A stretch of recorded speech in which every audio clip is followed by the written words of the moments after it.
ajano tanteraka avao io fa laha io mbo mitohy tsy maintsy hisy korontaka ary afara amin'ny ain'olo azaka tsy maintsy misy fitrandrahana izay vao misitraka n'ilay arena isika no tsy mandeha zany base Toliara fa izao gn'ataony anany zao sandraky mandeha vao maika isavoritaky tanàna etoy vao maika tsy mifankahazo zany ny olo samy polongo noho ny fisian'io fitrandraha eo. Mbola tena mafana dia mafana ny resaka fitrandrahana izay ataony base Toliara amin'izao fotoana izao. Araka ny efa hitantsika amin'ny vaovao amin'ny Ainao Manjery sy any amin'ny tambazotra tserasera sosialy dia mbola mitohy hatrany ny tolona izay ataony mponina any amin'ny faritra atsimo izay manohitra amin'ny firosona amin'io tetikasy io.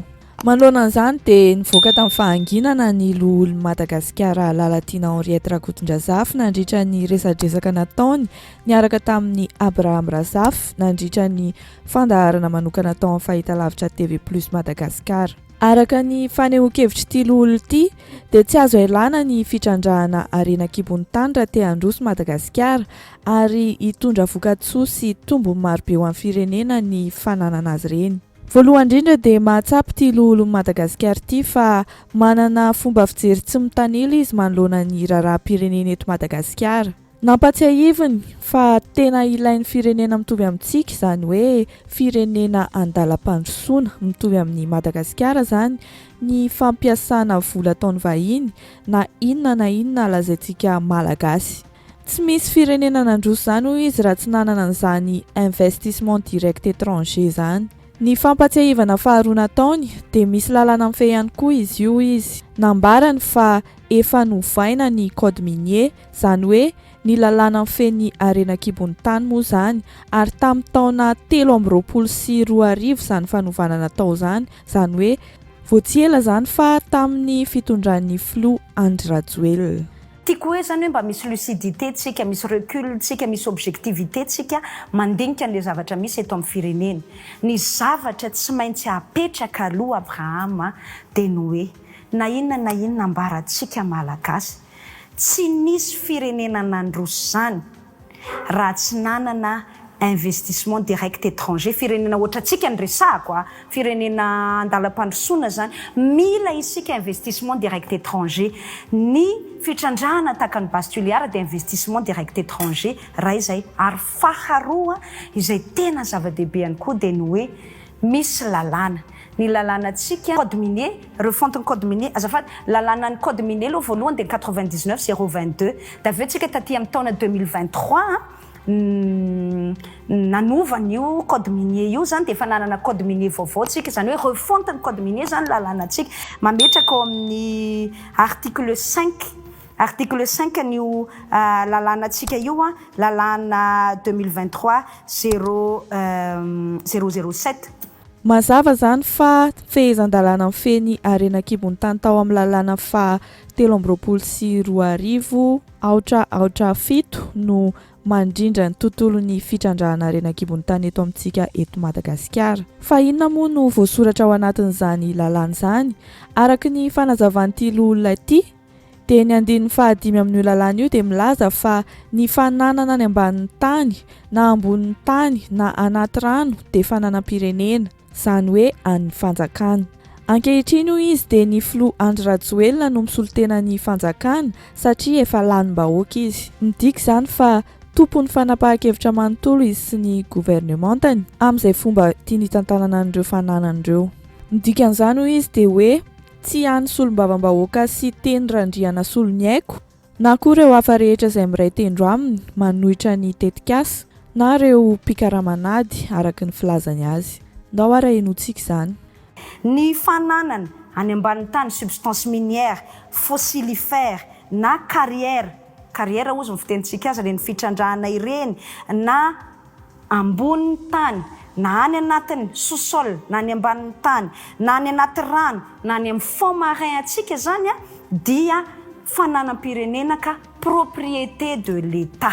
Dika ny propriété de l'État zany dia lako tsy ny lako fondro tompoko tsy an'ny député Siteny randrena solony haiko, tsy an'ny mpikaramanady indraindray izay alefa ary mampalahelo satria lasa atao sorona indraindray, tsy andrakoto, tsy andrabe, tsy aniza tompoko ny substance minière any ambanin'ny ranomasina na ambanin'ny tany na amin'ny surface ihany koa aza fa tsy maintsy any fanjakana malagasy. Ny fanjakana malagasy araka ny lalam-pandrenantsika dia ny président Andry Rajoelina no misolo tena azy miaraka amin'ny fitondram-panjakana ny gouvernement. Za tsy ao anaty gouvernement tamin'ny teny an'izany fa mazava be fotsiny ny na lalàna ny resara. Rehefa nometsika fahefana ny président Rajoelina nometsika fahefana tamin'ny alalan'ny fifidianana dia manana fahefana izy zany hanapaka mikasika ny hoe inona no atao amin'ny ressources minières antsika. Notsindriny Lalatiana Henriette Rakotondrazafy ihany koa fa tsy misy tombony ho an'ny firenentsika mihitsy na kely aza raha toa ka avela ao ambanin'ny tany ao fotsiny ny arenantsika. Normal tsika raha mijanona ho mahantra foana ho izy, tsy manana vola anamboarana hopitaly, tsy manana vola anamboarana sekoly sy ny sisa satria ny arenantsika avelantsika matory ao ambanin'ny tany ao araka ny fanazavany. Tsy maintsy trandrahana ny arena kibon'ny tany ary izany daholo mahatonga ny fandrosoana amin'ireo firenena andalam-pandrosoana manerana an'izao tontolo izao ireo izy. Ny tohizany moa zany hoe matotonga ny mpampiasa vola dia mahasarika azy ireo zany ny arena kibon'ny tany eto Madagascar ary ilain'izy ireo ihany koa ny arentsika. Zay le fahaiza manao ny fanjakana tarehin'ny filoha Andry Rajoelina amin'ny fampiraharahana hoy satria tsy isika rery ny toerana hitrandrahana manerana an'izao tontolo izao. Tsy adino mihitsy moa zany ny merci président fa tsy maintsy manaraka eny foana. Ny ressources minières antsika tompoko raha avela fotsiny ao ambanin'ny tany dia tsy misy valeur ajoutée na ariary aza na kely ary dia azagaga tsika raha ratsy be foana ny sekolitsika ny hôpitalitsika tsy voatsabo tsara ny malagasy, ny fiainantsika tsy zarizary mahantra foana ny malagasy raha ohatra ka avelantsika atory ao ambanin'ny tany ny ressources minières.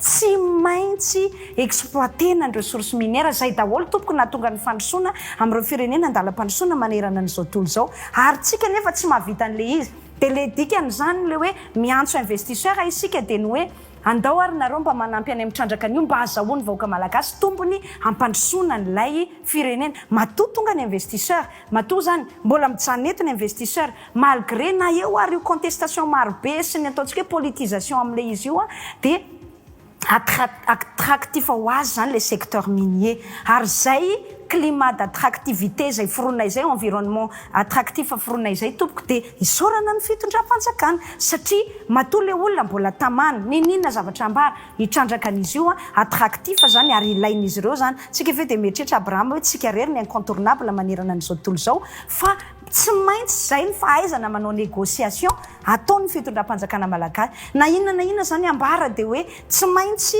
trandrahana ny arena kibon'ny tany raha tiatsika hitondra valeur ajoutée na richesse na arena ho antsika fa ny arena matory ambanin'ny tany tsy mitondra na inona rehefa matory ambanin'ny tany fa eo no ilaina mpitondra mahay négociation ary isorako ny président Rajoelina.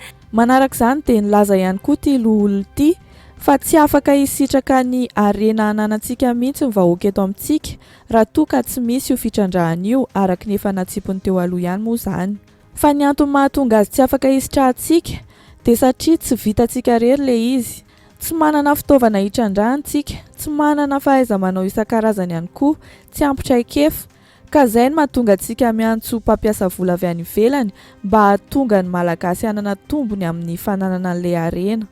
Te hanan-karena sy handrosontsika hoy Lalatiana Henriette Rakotondrazafy kanefa tsy manana ny fomba fijery marina, tsy mitanila manoloana ny tokony atao sy ny fepetra tokony ho raisina amin'izany.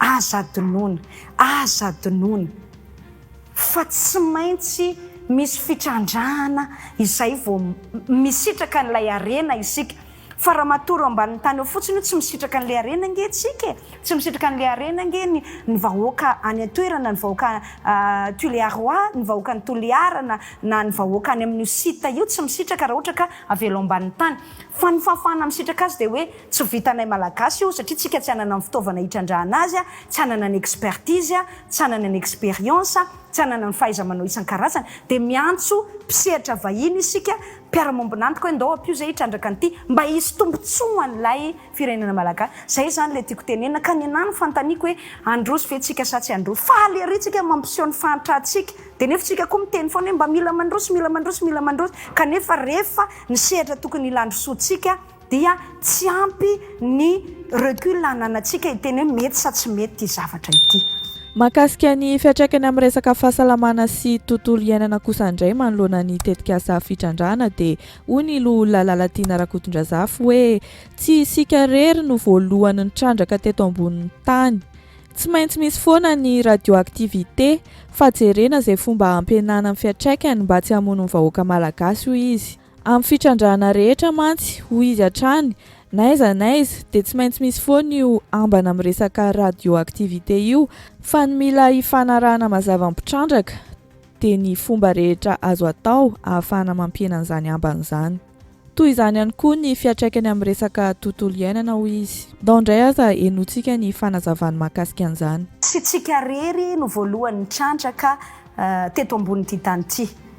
Tsy sika rery any amin'ny firenen-kafa zao misy fitrandrahana diamant, misy fitrandrahana volamena, misy fitrandrahana terre rare isan-karazany na le minerai critique ny tenenao teo izay na tiana na tsy tiana dia tsy maintsy misy foana zany ny impact environnemental na ny impact resaka hoe radioactivité fa io ilay hoe fahaizanao minégocier hoe atraiza ny limitena na hamerana an'ireo tsy hamono ny vahoaka malagasy averiko indray tsy hamono ny vahoaka malagasy satria na tiana na tsy tiana ny olana anie zany Abrahama raha ohatran'izay ny lojikatsika ny rehefa jerena ny sous-sol-tsika ny arenakibon'ny tanitsika Abrahama amin'ny toerana tokony azo hitrandrahana azy dia efa tsy maintsy misy olona foana eo amboniny kanefa efa izay le lalàna amin'ny teny eo ambanin'ny tany na manangana trano azafatany manangana trano eo ambonina tany anankiray azy ianao ambonina surface anankiray azy ianao superficie anankiray azy ianao dia ny eo ambanin'ny tany iny any fanjaka foana na ny ambanin'ity misy TV plus misy atsika ty dia any fanjakana ny eo ambany any fanjakana tsy hoe any président Rajoelina ne fa any lay firenena zany antsika malagasy iray manontolo ka raha ohatra zany manapa-kevitra hitrandraka an'io ny fitondram-panjakana dia tsy maintsy misy foana zany le enjeu ho an'ilay vahoaka eo ambonina eo amin'ny manodidina fa efa misy ny fomba igerena n'izany hoe ahoana ny limitena ny radioactivité ahoana ny limitena ny impact environnemental na exploitation minière anankiray na tsy exploitation minière ihany aza nefa na fananganana usine fotsiny raha vao misy produit chimique dia efa misy risque na radioactivité foany naiza fitrandrahana maneran-tany dia misy foana raha à partir du moment zany ianao manao exploitation minière dia tsy maintsy misy risque na radioactivité foana fa eo amin'izay ny hoe atraiza ary manerana an'izao tontolo izao ny fivoaran'ny teknôlôjia efa ahafahana mifehany zany impact radioactif zany eo amin'ny fiainana sy ny fahasalaman'ny vahoaka. Eto am-pamaranana dia izao miezaka manao ny fomba rehetra andresena lahatra ny vahoaka ny fitondram-panjakana ankehitriny mampirisika ny vahoaka amin'ny fomba rehetra ny mba hirosoana aingana amin'io fitrandrahana renakibon'ny tany any amin'ny faritra atsimo io. Tsy manana avaly kosa nefa izy ireo mahakasika ny fiantraikany ara-pahasalamana sy ara-tontolo iainana ankehitriny raha toa ka nanakambara betsaka tamin'izany izy ireo tamin'ny taona 17 sy 18 tany ho any. Fa ny fandrosoana ara-toekarena no entiny ambabon'ny fon'ny vahoaka amin'izao. Hita ihany koa nefa fa somary ataon'izy ireo amboletra ihany le firosoana amin'izy ity satria tonga hatrany amin'ny fampiasana basy mihitsy aza moa zany. Manomboka aty amin'ny Toliara Saint-Iny hatrany Amorombe any Toliara 2 hatrany Amorombe any dia misy alana Mike ao. Tsy gidro avao ny anatin'ny alana Mike io. Misy ny atao hoe peuple Mike. Fatatsika fa zany exploitation minière zany dia mandeha ny produit chimique ao anatiny ao, mandeha ny radioactivité anatiny ao. Aiza le vahoaka malagasy ry tompoko. Ampy zay. Io zany dia harodanao miaraka ambeo tompoko lahy sy tompoko vavy. Zany hoe ty fitondrana HVM ty zany efa manakaikikaiky koa mihoatra ny zavatra nataon'ny Hitler tamin'izany fotoana zany. Zay indray ny mahakasika an'ity vidéo atsika ity aloha fa dia misaotra atsika rehetra nanaraka hatramin'ny farany. Aza adino ny misabone sy manao j'aime ny vidéo dia amin'ny manaraka indray.